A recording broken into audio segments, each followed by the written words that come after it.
Muy buenas tardes a todos. Esta es nuestra séptima conversación ya de nuestra ronda de encuentros con los centros de estudios más destacados del país. Hemos tenido la suerte de estar ya con el Centro de Estudios del Desarrollo, con el Centro de Estudios Públicos, con Flaxo, con Horizontal, con el Instituto de Estudios de la Sociedad, con Libertad y Desarrollo. Y hoy en día tenemos la suerte de tener un centro de estudios que en muy pocos años se ha posicionado muy fuerte. Tenemos el honor de recibir a Diego Pardo, presidente ejecutivo de Espacio Público, y a Pía Mundaca, directora ejecutiva, a quienes les damos la más cordial bienvenida. Nosotros queremos contarles que como Consejo Minero tenemos un grupo con otras asociaciones gremiales que tienen un perfil similar al nuestro y que están interesados en distintos sectores de la economía, y hemos estado en conjunto conversando con centros de estudio que está de más decir la importancia que cobran en un proceso constitucional como el que estamos viviendo. La dinámica que hemos tenido es no quitarles más de una hora.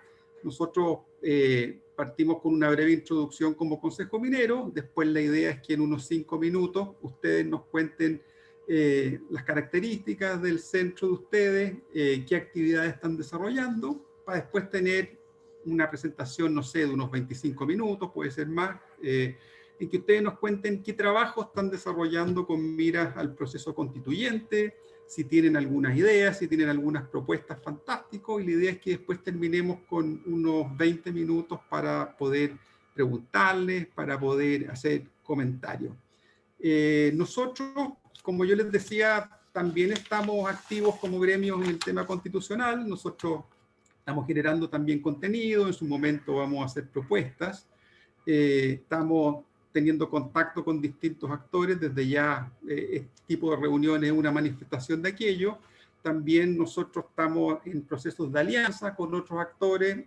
La reunión que tenemos en este momento y que forma parte y de la cual forman parte también otras asociaciones gremiales es prueba de eso. En esta ocasión estamos en conjunto con la Confederación del Comercio, con la Sociedad de Fomento Fabril, con Generadoras de Chile, con la Corporación de la Madera, con la Asociación Nacional de Empresas de Servicios Sanitarios, con APRIMIN, con Transmisoras de Chile y también con Sonami. Así que a todos ellos les damos la más cordial bienvenida y por supuesto también a los ejecutivos y directores vinculados a las empresas del Consejo Minero. Bueno, sin más, como yo les había comentado previamente en la carta en que los invitamos, a nosotros obviamente nos interesan todos los temas constitucionales, pero por ser gremios empresariales, obviamente que también tenemos interés especial en un foco desde el punto de vista de las actividades económicas en general. Así que si hay material sobre ese tema, fantástico, porque es de nuestro especial interés, y no solo sobre sectores específicos en que estamos cada uno de los gremios empresariales que estamos aquí, sino que también el tema de los principios transversales, el tema de aquellas áreas como agua, energía, trabajo, que son transversales también a todas las actividades económicas. En el caso nuestro como minería también tenemos varias normas constitucionales que regulan de alguna forma nuestra actividad y por supuesto que estamos interesados en aportar la información necesaria y poder participar en esa discusión para que esa regulación siga contribuyendo a un desarrollo minero importante como el que hemos tenido. Sin más, les doy nuevamente la bienvenida, Diego, que los dejo para que nos cuenten qué están haciendo en el espacio público y después entrar directamente al tema constitucional. Un millón de gracias por haberse dado el tiempo por conversar con nosotros. Muchas gracias a ti, Carlos, por la invitación y también por la presentación de dentro de los centros de estudios más relevantes del país. Muy buenas tardes a todos los que nos acompañan. Yo soy Pía Mundaca, directora ejecutiva de Espacio Público. Brevemente les voy a contar un poco de nuestra historia y qué hacemos. Espacio Público nace nominalmente en 2012, pero comienza a funcionar el año 2013. Somos un centro de estudios relativamente nuevo, un centro de estudios independiente que busca contribuir en el diseño y la implementación de las políticas públicas, tanto de Chile, pero también en América Latina. Algo que podrán darse cuenta si es que visitan nuestra página web o ven en general las actividades que realizamos. Para nosotros es muy importante poder hacer disponible evidencia de buena calidad, rigurosa, que contribuye al debate y a la deliberación en nuestro país, en la región. En esa línea hemos desarrollado distintas áreas de interés: democracia, transparencia, anticorrupción. Es algo que imagino que muchos de ustedes nos podrán asociar por lo que fue la Comisión Engel y el rol que tuvimos al respecto. Son líneas de trabajo que mantenemos. De hecho, somos un centro de estudios que coordina una red latinoamericana de centros de estudios en materia de anticorrupción, pero hemos desarrollado distintas otras líneas de trabajo muy importantes para nosotros: medio ambiente y sustentabilidad. Hoy día estamos trabajando fuertemente en conseguir y proponer políticas públicas para una reactivación sostenible, temas de género, juventud y empleo. Y obviamente hoy día se suman las líneas de trabajo asociadas al proceso constituyente que está viviendo nuestro país. Uno de los proyectos es lo que va a presentar en breve nuestro presidente ejecutivo, pero tenemos otros proyectos, como por ejemplo Contexto, que buscan entregar información de gran nivel para hacer una suerte de pedagogía ciudadana, para ser parte de lo que está viviendo Chile.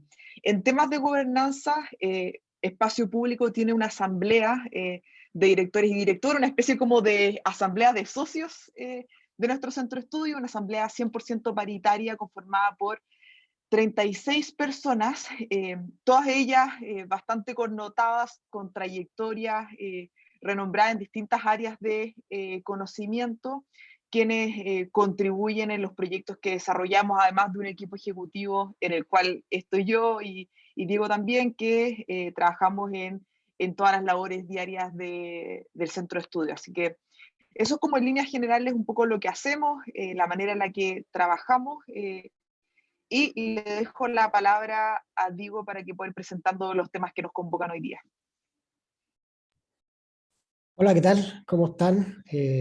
Bueno, primero muchas gracias por la invitación. No tengo tan claro cómo funciona el mecanismo de streaming. Yo sé que ustedes nos están viendo, pero yo no los veo a ustedes. Pero siéntanse libres de interrumpir. Voy a hacer una presentación con algunos datos. Si alguien tiene, digamos, cuestionamientos sobre cómo está formulada la pregunta, cómo se descomponen los datos, todas esas cosas, feliz de hacer digamos, una conversación más fluida, más interactiva. Algo un poco de contexto respecto de cómo funciona, o sea, de cuál es el objetivo de este proyecto y dónde se enmarca. Nuestra reflexión, la reflexión que tuvimos cuando se gatilla el proceso constituyente, y también vimos que había muchos centros de estudios como dirigidos a generar contenido sobre el reglamento, generar contenido sobre régimen político, sobre distintas cosas, fue que está perfecto, digamos, o sea, y en algún momento yo creo que vamos a tratar de hacer incidencia sobre los contenidos, pero en términos de órdenes de prioridades, nuestra aproximación es que lo más importante es que el proceso resulte. ¿Sí? Y para que el proceso resulte es fundamental que exista legitimidad.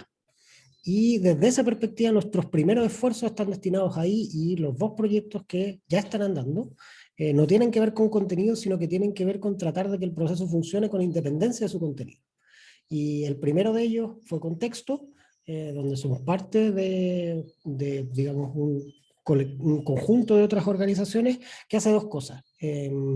Participa en pedagogía constitucional, o sea, genera ya sea, digamos, clases y, digamos, interacciones territoriales con personas para darles como capacitación en temas constituyentes, y, digamos, hace piezas gráficas, visuales, que van informando sobre el proceso. Y por otro lado, la segunda parte de Contexto, que es donde nosotros intervenimos con mayor énfasis, es un poco controlar las noticias falsas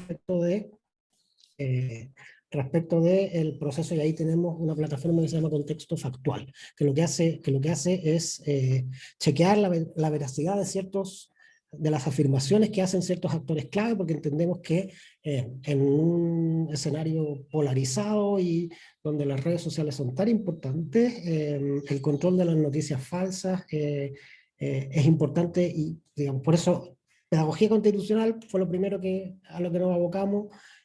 Lo segundo que nos abocamos es control de noticias falsas. Lo tercero que nos abocamos, que es lo que les voy a mostrar hoy, es generar información pública respecto de cómo está funcionando el proceso constituyente en términos de las expectativas ciudadanas y cómo se van moviendo de manera longitudinal.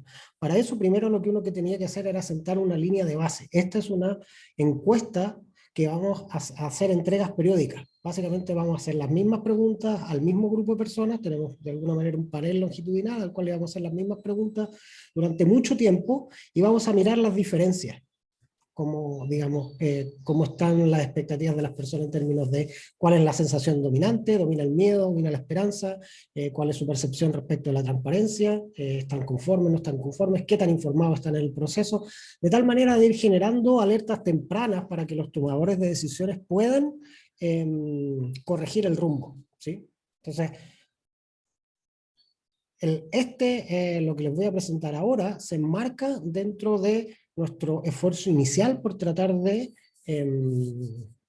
poner nuestro granito de arena para que el proceso resulte con independencia del contenido.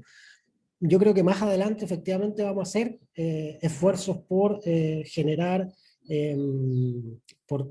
digamos, por influir en el contenido de determinada disposición y cómo nos parece que un debate debiera realizarse, pero por ahora nuestro proceso, o sea, nuestro esfuerzo, nuestro granito de arena está puesto en tratar de que el proceso resulte de la mejor manera, en cierto sentido con independencia del contenido. Primero, pedagogía constitucional, que es algo que estamos haciendo, control de noticias falsas, algo que también estamos haciendo, y lo que empezamos a hacer ahora es sentar esta línea de base para ir midiendo de manera longitudinal en el tiempo la manera en que se alinean las expectativas ciudadanas. Entonces, tenemos esta encuesta, digamos, primera encuesta, primera de varias entregas. La hacemos en alianza con un pollster conocido mundialmente, Ipsos, uno de los principales pollsters mundiales, para explicar un poco esto que está aquí. Estos somos nosotros, Ipsos es nuestro partner, el pollster que realiza la encuesta. Nosotros trabajamos en el diseño, pero no somos, digamos, nadie de espacio público, son los que están levantando el teléfono y llamando a las personas para hacerles las preguntas, tampoco sistematizamos los datos. Estos son nuestra alianza de difusión, y BHP es quien financia este proyecto. Aquí, digamos, en esta primera entrega nosotros hicimos básicamente tres cosas. Hicimos una encuesta más tradicional a la ciudadanía, con ciertas preguntas estandarizadas, donde la gente elige una alternativa y tratamos de encontrar ciertas tendencias. Previa a eso, para efectos de considerar el lenguaje que tenían que tener esas preguntas y qué cosas vamos a preguntar, hicimos un proceso de focus group dirigido a potenciales destinatarios de las preguntas, o sea, algo que debía representar algo así como la ciudadanía, y también a tomadores de decisiones, algo que debía representar algo así como la élite. Entonces hicimos un proceso de focus group a un grupo representativo de la élite, un grupo representativo de la ciudadanía, y después hicimos una primera encuesta. Aquí tienen, por ejemplo, una muestra de quienes eran parte de los entrevistados en el grupo que debía tratar de mostrar la línea de base de la élite. Este es el focus group del grupo como representativo de la ciudadanía, a partir del cual nosotros tratamos de calibrar el lenguaje con el cual hacemos la encuesta y la aproximación cuantitativa. Lo que voy a mostrar es, por así decirlo, primero las emociones positivas, que son las dominantes en la encuesta. Después un poco los temores, las emociones negativas asociadas a la encuesta, que también existen. Ciertas expectativas bien concretas que se muestran especialmente en el focus group, y esta idea de que se está incubando un sentimiento anti-élite dentro de la ciudadanía, y después algunas otras, digamos, aproximaciones interesantes hacia las actitudes del proceso constituyente y cómo quiere, y qué son, y cómo es el candidato ideal de los, o sea, el candidato ideal por el cual la gente quiere votar.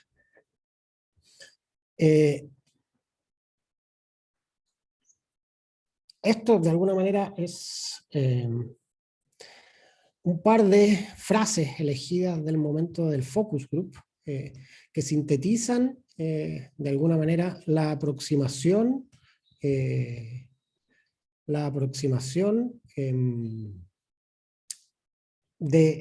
la ciudadanía un poco a las emociones, y que la constitución actual es como, por así decirlo, un permanente no. Y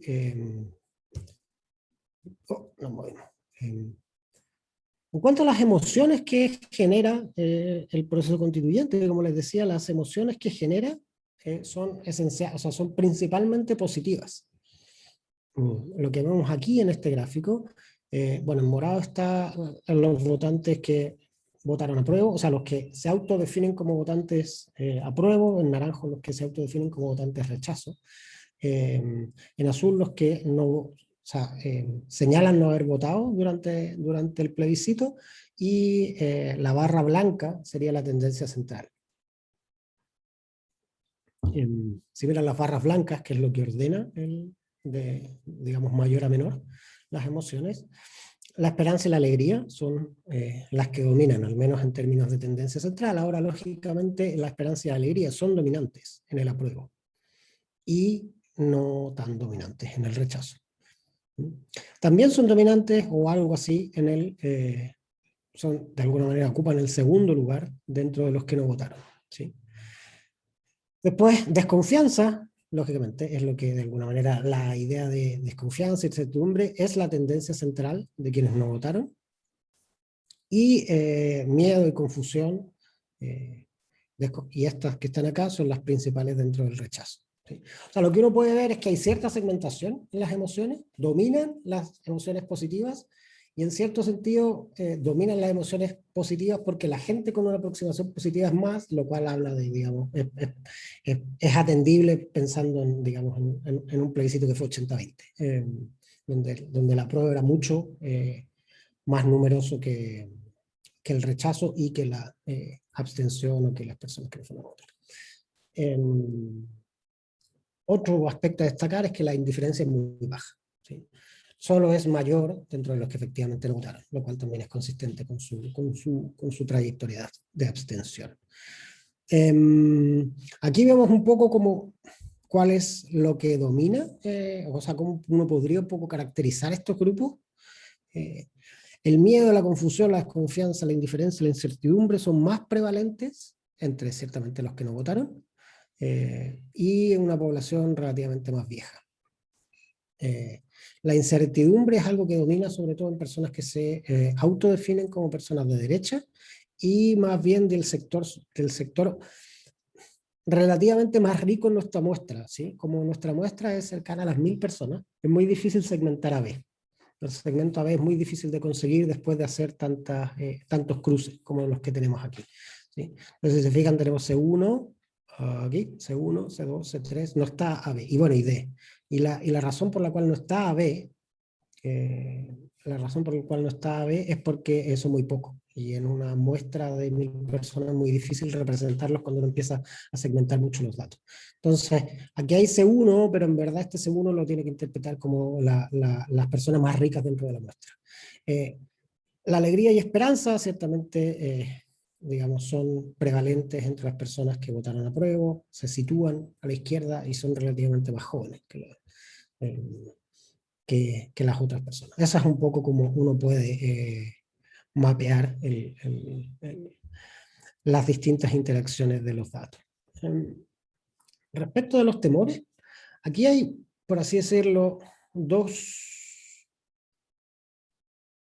grupos de temores. Uno,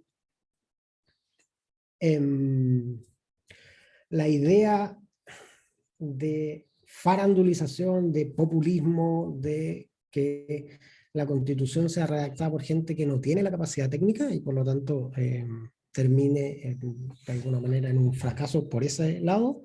Y por otro lado, la cooptación por los mismos de siempre, que uno podría decir como la politización del proceso.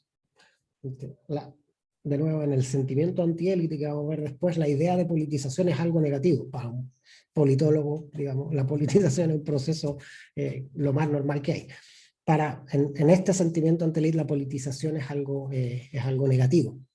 Y por lo tanto, uno lo que ve son dos temores. Uno, por así decirlo, la politización, y el otro sería como la banalización, la populización, farandulización, cosas así.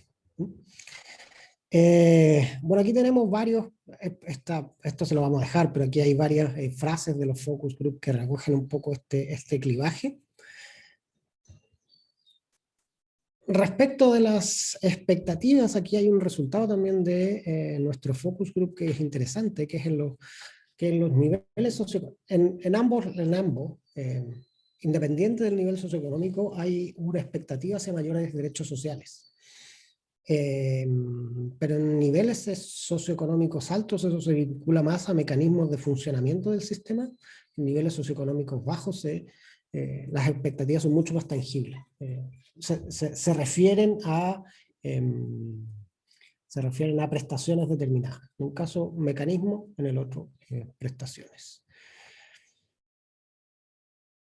En cuanto a cuántos cambios la gente espera que va a producir la Constitución, esto de alguna manera un proxy de su relevancia, ciertamente las personas que votaron a prueba piensan que van a traer muchos cambios y la gente, digamos, del rechazo, digamos, sienten que va a haber muchos menos cambios, tanto en un horizonte temporal de 3 años como en un horizonte temporal de 10 años.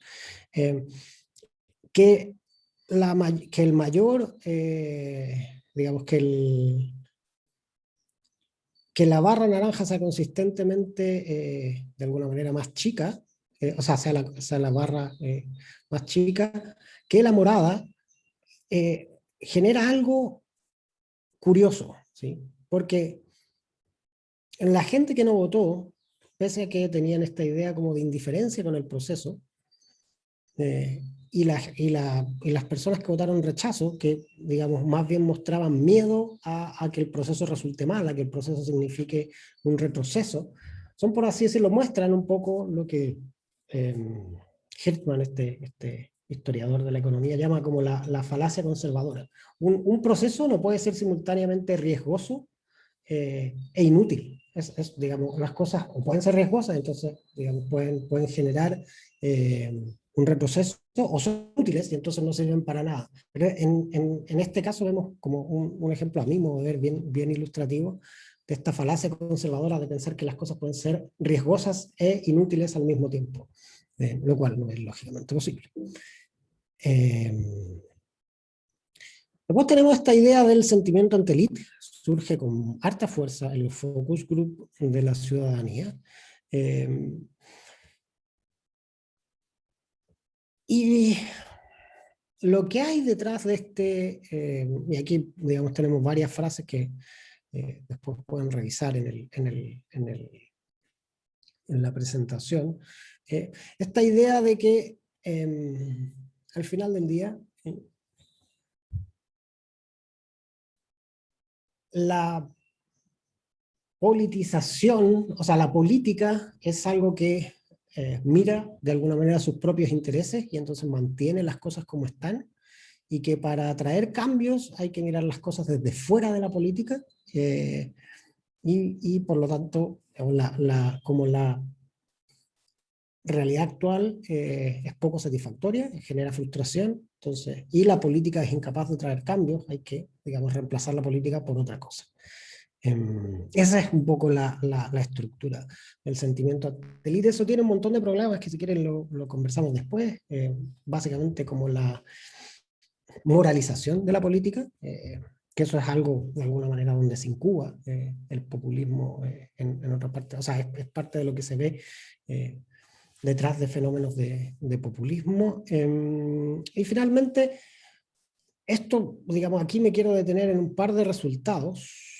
El primero el interés, en términos generales, la tendencia central de las personas es estar interesadas en el proceso. Ahora, esta tendencia central tiene cierta heterogeneidad, ¿sí? Y tiene una heterogeneidad que disminuye con el ingreso. Los sectores más ricos tienden a estar más interesados que los sectores más pobres. Aquí sí tenemos A-B porque segmentamos un poco menos los datos. Entonces, cuando uno segmenta un poco menos los datos, es posible reflejar el A-B. Los jóvenes versus todo lo demás. Esto es algo que ya había aparecido en otras encuestas. Es difícil saberlo porque, o sea, aquí hay un desafío metodológico grande para nosotros, porque nosotros solo encuestamos mayores de edad. Entonces, como que por así decirlo, por aquí cortamos artificialmente el rango etario, no miramos, digamos, gente más joven de 18. Se podría hacer que esto creciera incluso más, digamos, a 15 años o 16 años y ver lo que pensarían sería interesante. No podemos hacerlo porque no podemos encuestar, legalmente no podemos encuestar a menores de edad. O quizás puede ser que se agrupe acá un sentimiento, digamos, de todo lo que viene en la juventud, pero efectivamente hay un quiebre entre los menores de 30 y, digamos, y los mayores de 50. Eso es algo que hemos observado antes. Y el interés de los jóvenes es mayor que los de los más viejos, y bueno, ciertamente el apruebo está más interesado en el proceso que el rechazo. Entre los motivos por la gente que no vota en el plebiscito, hay dos, por así decirlo, uno permanente, que es la decepción en los políticos de este sentimiento antiélite, y otro que es, digamos, coyuntural, que pareciera ser la pandemia. Entonces, esto es un primer pedazo de información que hay que tener en cuenta y por el cual, digamos, nosotros como espacio público, pese a las dificultades que tenía posponer el plebiscito en muchas dimensiones, esta es una de las razones por las cuales a nosotros nos parecía que era mejor posponer que no. O sea, posponer que mantener el plebiscito para la fecha originalmente planeada, que era el fin de semana pasado.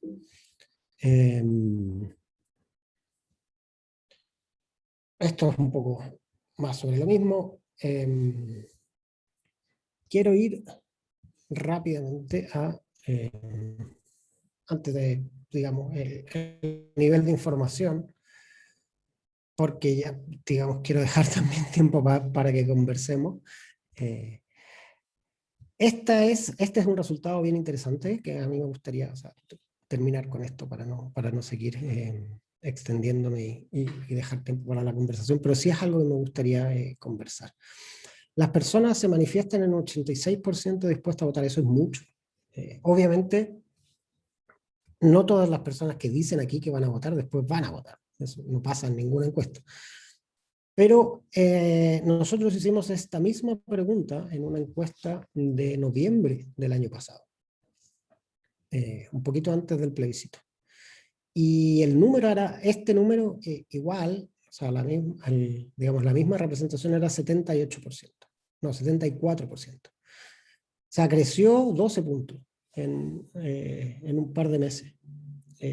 Y eso es un indicativo, eso es, a nuestro modo de ver, una señal interesante de que el proceso, de que el interés declarado en el proceso, luego hay que ver si la gente efectivamente va a votar o no. Ya les digo que el 78%, o sea, 74% de nuestros encuestados decían que iban a votar, pero después, digamos, en la realidad fueron algo así como el 50 y tanto. Entonces, digamos, hay una diferencia entre decir y hacer, pero teniendo en cuenta eso, o sea, solo mirando relativamente lo que ocurre, el tránsito y el cambio del 74 al 86, es algo que me parece digno de tener en cuenta. Porque demuestra un interés creciente en el proceso, pese a todas las dificultades, ¿sí? Pese a que, digamos, viene el verano, digamos, la pandemia vuelve a escalar, el clima político, al menos desde mi perspectiva, ha empeorado, y progresivamente va empeorando. sin perjuicio de todo eso, uno podría observar una tendencia creciente. A mí me sorprendió este resultado. Yo esperaba encontrarme lo mismo o menos. Yo hubiera esperado encontrarme que había menos interés que el que habíamos detectado en la encuesta anterior, y al contrario, digamos, encontramos un salto grande, digamos, un salto de 12 puntos en tan poco tiempo es bastante.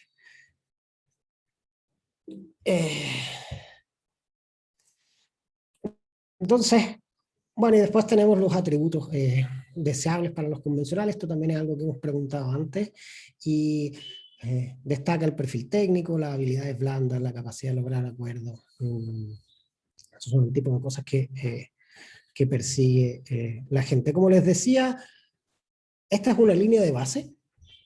Esta es una línea de base respecto de lo que vamos a mirar hacia adelante, pero al menos, digamos, las cosas que yo creo que uno puede destacar es que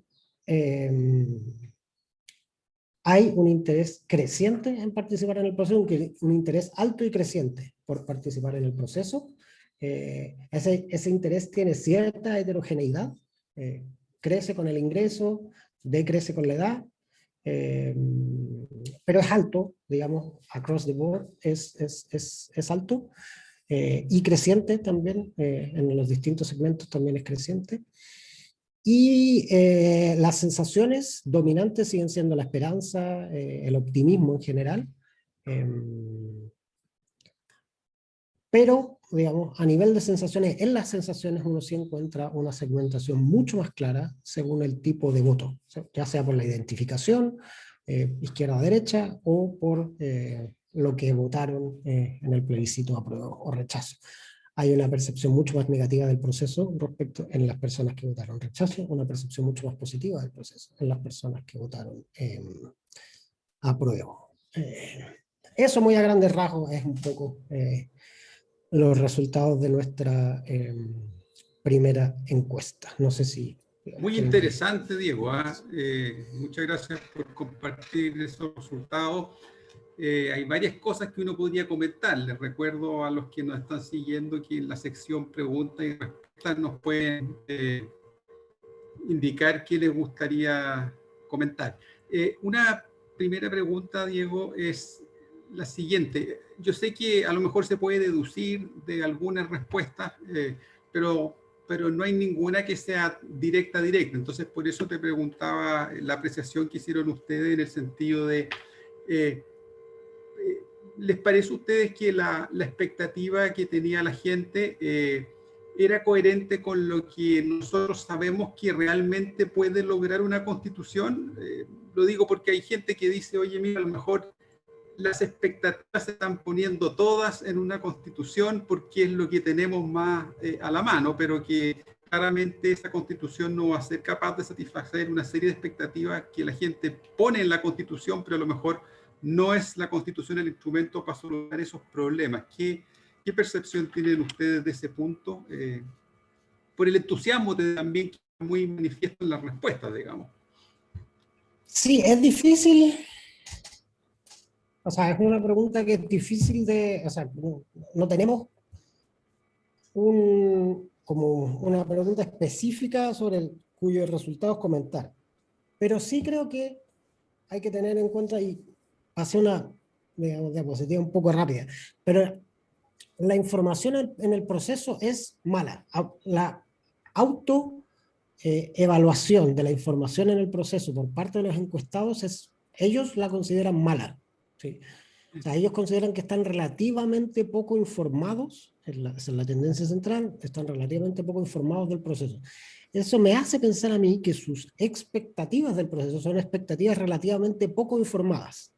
¿Sí? O sea, no están asociadas a un contenido específico. Yo entiendo que, y cuando uno lee Twitter o esas cosas, como que también tiendo a pensar como, oye, la gente piensa que con la Constitución, qué sé yo, va a subir el sueldo mínimo, o digamos, le va a llegar el agua caliente en vez del agua fría.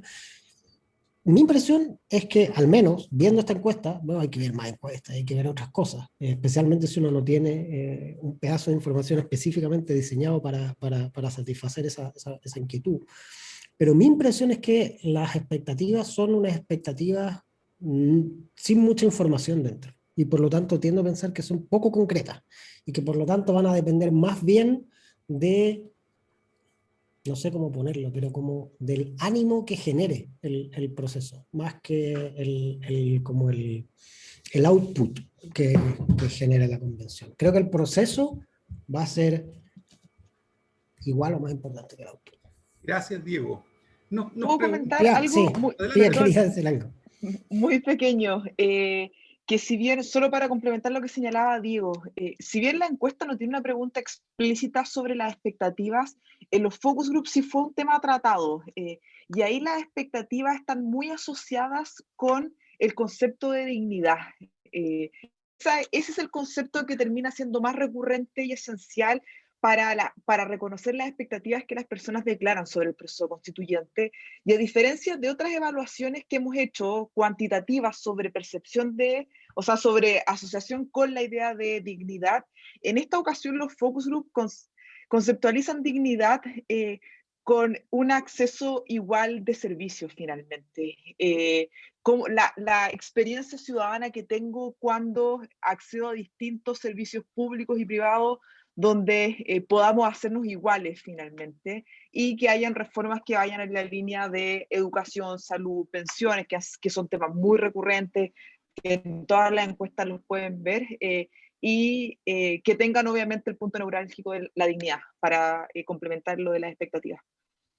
Perfecto. Mira, qué bueno porque la otra pregunta que tenemos también tiene que ver un poco con la primera en el sentido de que no está manifiesta la respuesta, porque no era una pregunta específica, pero claro, de los focus grupos, del análisis en conjunto de las distintas preguntas, uno podría sacar más información. Y en ese sentido tenemos dos consultas, Diego y Pía. Una es esa...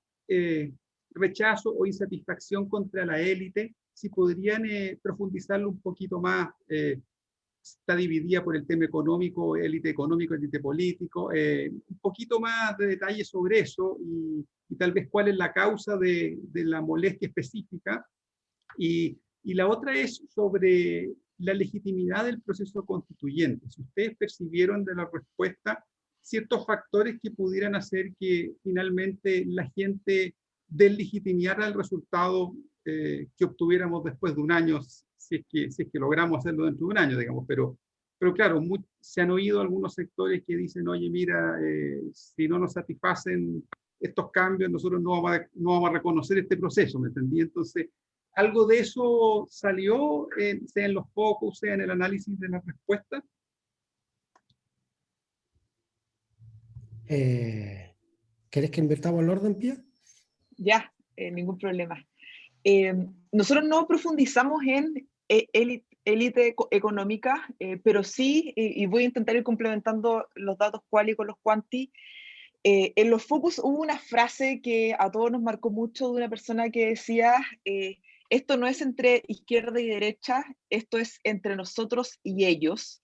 Y esto lo señalaba una persona del rechazo, no era una persona que estaba votando a prueba, era una persona del rechazo que evidencia algo que apareció en distintos estudios, que esto es un proceso que tiene una decisión entre los que tienen el poder finalmente y la ciudadanía en su completitud, independiente si votaron a prueba o rechazo. Que eso finalmente es el gran desafío del proceso constituyente, cómo construir vasos comunicantes en una élite que a todas luces resulta desconectada de lo que está sucediendo en el país. Y esto sí lo muestran las encuestas que hemos hecho, que finalmente la polarización no termina siendo lo que uno siente cuando hace estas consultas. La polarización es finalmente lo que sucede en los espacios elitizados que uno puede ver en la televisión, y cuando uno, claro, lo ve, yo llego a la misma conclusión, pero no es el termómetro de nuestro país.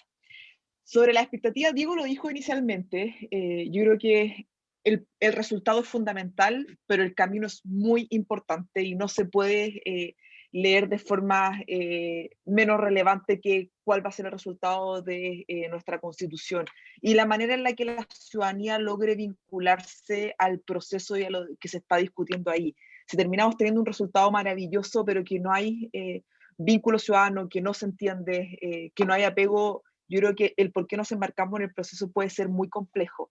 Algo positivo es que en general, bueno, Diego lo señaló, la esperanza es el sentimiento más preponderante asociado al proceso constituyente y algo que hemos visto que ha crecido de acuerdo a nuestras últimas mediciones. La desconfianza tiene un porcentaje no menor tanto en el apruebo como en el rechazo, y yo creo que eso hay que tenerlo siempre en vista, y obviamente tanta esperanza genera el desafío de sobre expectativas que muchas veces no pueden ser cumplidas, pero también las personas ven que el proceso constituyente va a traer cambios positivos para Chile de forma muy mayoritaria. El desafío es que nosotros les preguntábamos cambios positivos en 3 y en 10 años para ir viendo un poco como una proyección y no esta como cultura de la inmediatez. Sin embargo, los números eran bien similares a los 3 años y a los 10. Y eso es complejo también, porque uno no puede pensar que vamos a tener los mismos cambios en un horizonte de tiempo que tiene 7 años de diferencia. Pero sí no vimos, al menos en la encuesta, algo que tuviera de manifiesto como una evidencia de desprecio hacia el proceso constituyente, sino que deseo de que esto resulte bien, de que sea una buena noticia para Chile. Lo que sí en los focus había una valoración muy importante sobre el rol de los jóvenes y como el rol evaluador y vigilante de que esto salga bien por parte de los más jóvenes, o sea, que los adultos reconocen en ellos este ser vigilante. Y justo estaba buscando y no lo encontré. Hay una frase en los focus group que decía como los jóvenes empezaron con esto, y decía, los jóvenes no, digamos, los de mi generación, era una persona que creo que tenía 30 años, sino los jóvenes de 15 para arriba, y si no vienen los cambios, ellos se van Se las digamos, ponen, la tengo a aquí si encargar quieres. de que suceda. Dale, dale. Nuestros jóvenes están pendientes no de 20 para arriba, sino de 15 hacia arriba. Si no se hace algo justo, que es la expectativa que tengo, los jóvenes se van a encargar que así sea. Una persona entre 55 y 65 años. Claro, esa es otra de las frases que aparece en el focus group. A ver, cuando leí los resultados del focus group terminé muy preocupado. Desde mi perspectiva, como el mito fundacional del Estado chileno, el que nos contamos a nosotros, digamos, los abogados, los politólogos, los miembros como de las ciencias sociales, está como este mito portaliano fundacional del Estado. Y Portales lo que decía es que está el resorte de la maquinita, le llamaba, ¿sí? Que era la autoridad impersonal del gobernante. El Estado chileno era exitoso, su definición pasaba porque el poder pasaba de un gobernante a otro sin que hubiera pérdida de la acumulación o la capacidad del gobernante para gobernar. ¿Sí? Esa como idea impersonal de la política, ese resorte de la maquinita del que hablaba Diego Portales.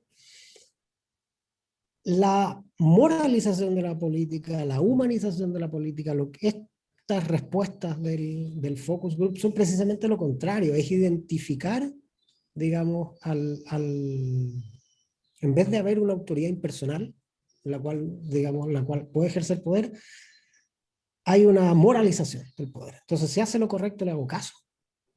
Si hace lo incorrecto, lo resisto. Y eso es súper complicado. Eso es un proceso que, o sea, a mí me parece que es súper complejo para cualquier gobernante.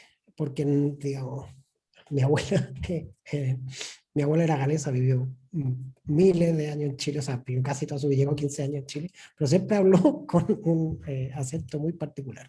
Y decía, nadie es monedita de oro. Y eso es verdad, digamos, ningún gobernante puede hacer siempre lo que quieren los votantes. Entonces, esta situación de moralización de la política es súper negativa para cualquiera, y para el proceso también. La manera de cómo enfrentarlo no es tan fácil, pero yo creo que a riesgo de, digamos, dar una respuesta no tan específica, creo que es como dice la Pia. El proceso es tan importante como el resultado. Las confianzas están bastante rotas y hay que reconstruirlas. Y eso se reconstruye dando o sea, es una respuesta un poco blanda, pero dando la impresión de mucha gente trabajando con un propósito común, pero que al mismo tiempo no sea cocina. No es fácil, pero esa es como un poco la sensación con la que yo quedé después de leer los focos. Diego, Pía, quería invitarlos a dedicar unos minutos antes de terminar. Yo sé que ustedes lo dijeron expresamente, además que todavía no tienen propuestas, digamos que seguramente van a trabajar en algunas propuestas de contenido más adelante, pero consciente de eso, yo quería preguntarle en base a los temas que han sido de mayor interés para el centro de estudio de ustedes y algunas tendencias y algunas conclusiones que me imagino que deben haber emanado de trabajos previos.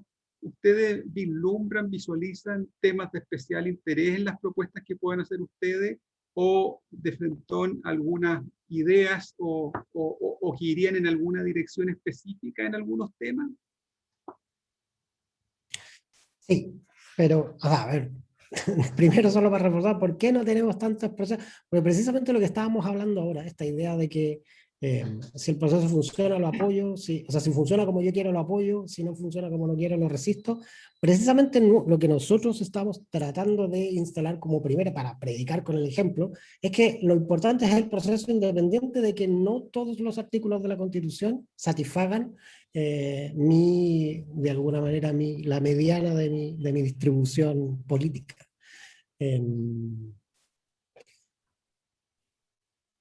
Respecto digamos, de las expectativas del proceso, yo tengo la impresión de que en nuestra asamblea hay una pluralidad de intereses distintos. Hay gente que le preocupa más el medio ambiente, hay gente que le preocupa más las finanzas públicas, hay gente que le preocupa más la salud, la educación, hay distintos intereses, la tecnología y, digamos, y la matriz productiva hacia el futuro. Pero el diagnóstico compartido respecto de nuestra constitución actual, que nuestra constitución actual puso a nivel constitucional demasiadas cosas, o sea, funcionó como una barrera para que gobernantes democráticamente elegidos tuvieran la posibilidad de implementar los programas del gobierno con los cuales había votado la mayoría del país. Y eso es un problema, porque si tú sistemáticamente le impides a un gobernante democráticamente elegido gobernar, la política pasa a importar poco y deja de tener la capacidad de cambiar las cosas. Y, digamos, eso genera eso en parte es capaz de explicar por qué, digamos, hay un progresivo aumento de la abstención en Chile, porque, digamos, los partidos políticos son cada vez menos importantes. Todos esos procesos de vaciamiento de la política como una institución, o sea, como un mecanismo para empujar transformaciones, no todo, no 100%, pero en parte es responsabilidad de una constitución que quizás apostó de manera demasiado decidida por la estabilidad, por mantener lo que existía. Entonces, o sea, yo tengo la impresión de que el consenso general en nuestra asamblea es que una constitución que se enfoque más en mínimos y por lo tanto permita que si aparece un gobierno de derecha pueda, digamos, empujar las cosas desde el mercado, y si gana un gobierno de izquierda puede empujar más las cosas desde el Estado. Ciertamente siempre hay límites y las constituciones establecen límites, pero una cosa de grado. La constitución actual iba demasiado lejos en las barreras que ponía.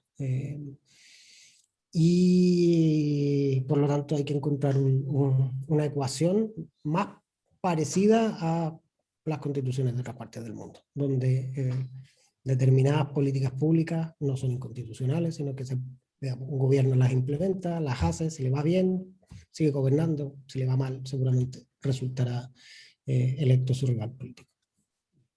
Ahora, yo comparto esa idea. Ahora, Pierre, yo creo que también quiere decir algo. Pero... perdón, Pierre. No, no, decía que yo tiendo a compartir esa idea. Ahora y también tomando lo que tú decías antes, que hay tantos grupos con tantos intereses distintos detrás que parece difícil tener una constitución significativamente más corta de la que ya tenemos, ¿no? Porque la gente, como tú decías, y que las ONG ambientalistas tienen, no sé, 20 artículos para el tema medioambiental, la gente de salud, de educación, entonces debe ser difícil al final arbitrar todo eso y llegar a una constitución mínima. Pareciera que en Latinoamérica, en Bolivia, en Ecuador, al final terminan unas constituciones más bien largas porque todos quieren meter el mensaje que tenían ellos y queda algo a veces mayor, digamos.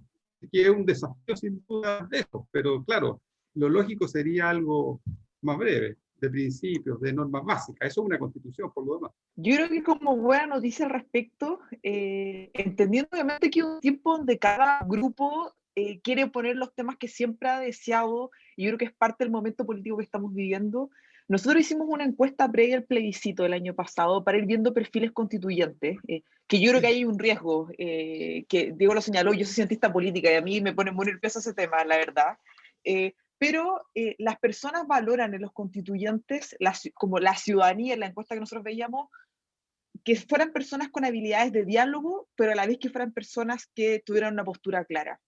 Y yo creo que de repente se subestima como a la ciudadanía promedio, y yo creo que hay conciencia de que se requieren ambos talentos. Y ambos talentos son cruciales para que pase lo que tú señalabas, que sean personas que tengan, que puedan defender algo, pero no es una defensa obtusa, sino que tiene que ir acompañada de una capacidad de diálogo que permita que el resultado, obviamente, sea una cancha común para todos.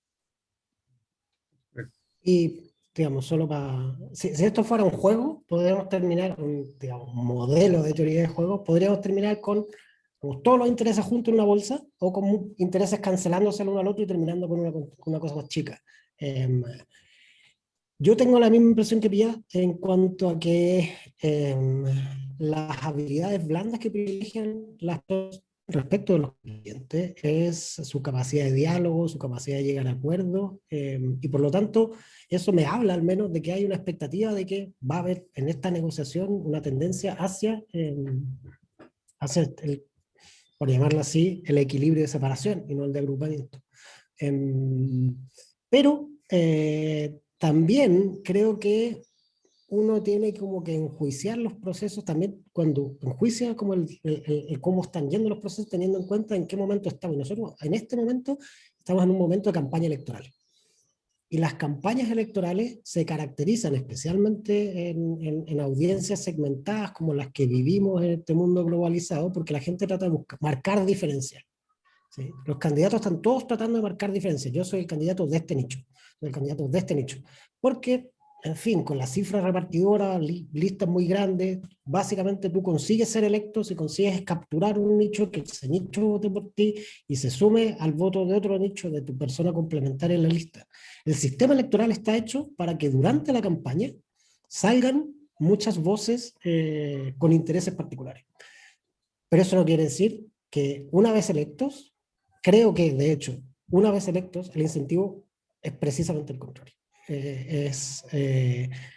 Y los incentivos institucionales que hasta ahora están, el quórum de 2/3, la página en blanco, todo eso empuja hacia, hacia lo contrario. Entonces, lo que sí pasa, yo creo, al menos si solo miramos los incentivos como estructurales del proceso, es que el incentivo de la campaña es hacia el mensaje de nicho, pero el incentivo después del funcionamiento de la convención es hacia el acuerdo.